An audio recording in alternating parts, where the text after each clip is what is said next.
여러분 평안하십니까? 오늘도 말씀과 함께 주님의 은혜 가운데 거하시기 바랍니다. 오늘 말씀은 신명기 28장입니다. 말씀 개요입니다. 오늘 말씀 신명기 28장은 율법의 순종과 불순종 여부에 따라 이스라엘에게 임하게 될 복과 저주의 내용을 상세하게 다루고 있습니다. 1절부터 14절은 하나님의 말씀을 지킬 경우에 주어지는 복에 대한 내용이고요. 15절부터 68절은 불순종할 경우에 임하게 될 저주에 대한 내용입니다. 말씀 묵상입니다. 오늘 본문은 단순하죠. 하나님의 말씀에 순종할 때 받게 되는 복, 그리고 불순종할 때 받게 되는 저주의 내용입니다. 먼저 복에 대한 약속입니다. 내가 내 하나님 야훼의 말씀을 삼가 듣고 내가 오늘 내게 명령하는 그의 모든 명령을 지켜 행하면 복을 주신다는 것이죠. 이 복의 내용을 보면 얼마나 좋은 내용들인지 모릅니다. 성읍에서도 복을 받고 들에서도 복을 받는다. 자녀와 소산과 짐승의 새끼가 복을 받는다. 광주리와 떡 반죽 그릇이 복을 받는다. 들어와도 복을 받고 나가도 복을 받는다. 우리가 손으로 하는 모든 일에 복을 주신다. 구워줄지라도 꾸지 않는다. 머리가 되고 꼬리가 되지 않는다. 위에 있고 아래에 있지 않는다. 생각만 해도 너무 좋은 복의 내용들이 열거되고 있습니다. 하나님을 경외하고 말씀에 순종하면 이런 복을 주시겠다는 것입니다. 오늘도 말씀과 함께를 들으시는 모든 분들이 이 복을 받으시면 좋겠습니다. 그런데 그와 함께 우리가 생각해야 하는 것은 저주에 대한 내용입니다. 내가 만일 내 하나님 야훼의 말씀을 순종하지 아니하여 내가 오늘 내게 명령하는 그의 모든 명령과 규례를 지켜 행하지 아니하면 저주가 임한다는 것이죠. 저주에 대한 내용이 복에 대한 내용보다 4배 이상 더 많습니다. 그동안 이스라엘이 했던 일들을 생각해 보면 이해가 되죠. 하나님을 대적하고 원망하고 불평했던 그들이기에 앞으로 가나안에 들어가서는 그러지 말라는 의미로 불순종할 때 임하게 되는 저주를 강조한 것 같습니다. 우리도 마찬가지입니다. 광야 생활을 할 때, 다시 말해서 힘들고 어려울 때 하나님을 원망할 수 있고, 가나안에 들어가서 살 때, 그러니까 잘 될 때, 풍요롭게 살 때 하나님을 멀리할 수 있는 것이죠. 그래서 오늘 말씀을 우리가 기억하고 하나님을 경외하고 동행하며 말씀대로 살아감으로써 하나님이 주시는 신령한 복을 누리고 나누는 그러한 복된 삶을 살아가시기를 바랍니다.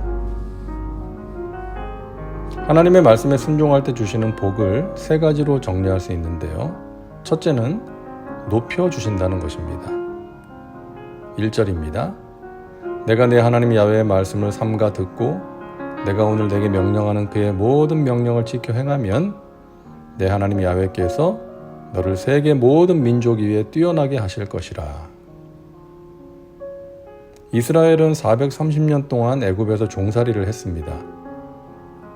광야 40년을 통해서 여호수아와 갈렙 2사람을 제외한 출애굽 1세대가 모두 죽고 나서야 노예 근성을 버릴 수 있었던 민족이고, 스스로 메뚜기와 같은 존재라고 하면서 열등감에 빠졌던 민족입니다. 어려움을 만나면 하나님과 모세를 원망하고 애굽을 그리워했던 그들에게 세상 모든 민족보다 더 뛰어난 민족이 되게 하겠다는 말씀은 인간적인 관점에서 보면 실현 불가능한 것이었죠. 하지만 하나님께는 불가능이 없는 것이죠. 인간은 할 수 없지만 하나님은 하실 수 있는 것이죠. 며칠 전 6월 25일이 한국전쟁 71주년이었는데요. 우리나라도 전쟁으로 전 국토가 잿더미가 되었던 나라 아닙니까?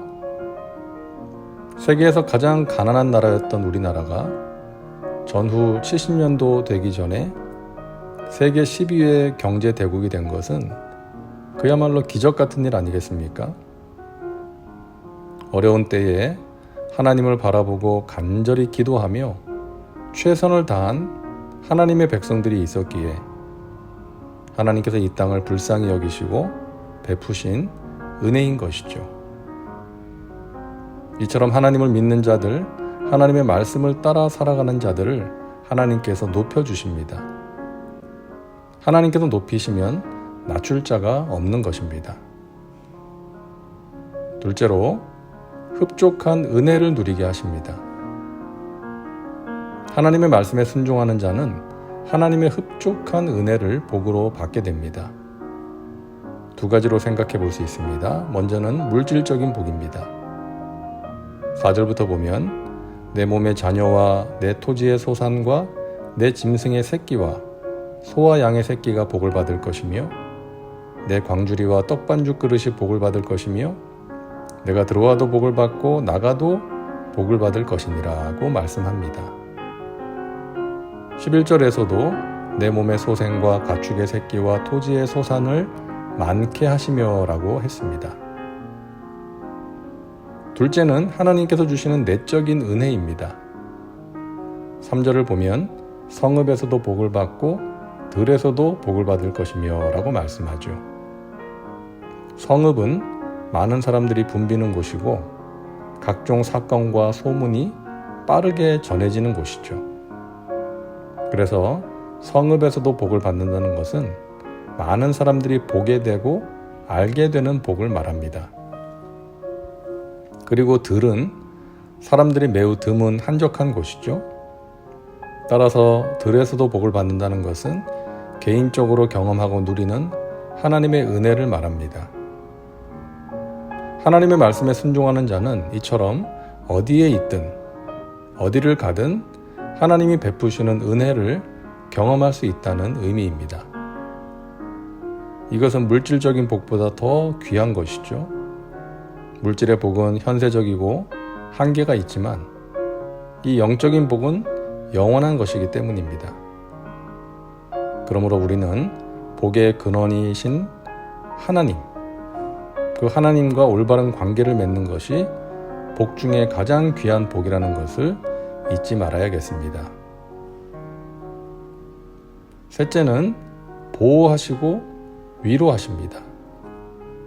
7절입니다. 야훼께서 너를 대적하기 위해 일어난 적군들을 내 앞에서 패하게 하시리라. 그들이 한 길로 너를 치러 들어왔으나 내 앞에서 7길로 도망하리라.